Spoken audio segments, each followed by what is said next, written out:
ዱዓ የምትፈልጉ ቤተሰቦቼ አሚን እያላችሁ ዛሬ ለእናቴ ዱዓ ላስደርግላችሁ ነው የመርቃችሁ።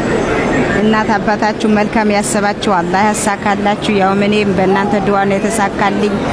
ያ ካላህ በታች እናቴ የታመመም አላህ አፍያ ያርገው፣ የታሰረም አላህ ይፍታው። እናንተም ያሰባችሁት ሁሉንም ቀጥ ያርግላችሁ ያ ረቢ ጌታ ያ አላህ።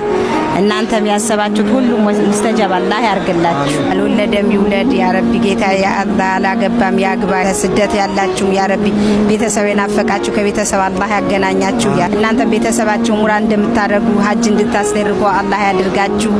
ከቤተሰብ ያ ረቢ የናፈቃችሁ እንዳለ አላህ ያገናኛችሁ። እኔ ያየሁት ቦታ እናት አባታችሁ ሊያዩት እኔ ምኞቴ ነው። አላህ ያሳካላችሁ፣ አላህ ይሙላላችሁ። እንደተሳካልኝ እናንተ ወላጅ አላህ እዚህ ጋር ያሳያቸው። እኔም ወዳቸዋለሁ፣ አላህ ያክብርልኝ። እና የኔን እድገት ይፈልጋሉ። እኔ በጣም ነው የሚወዱኝና አላህ አንተ ወደዳችሁ። አላሁ መሰለኝ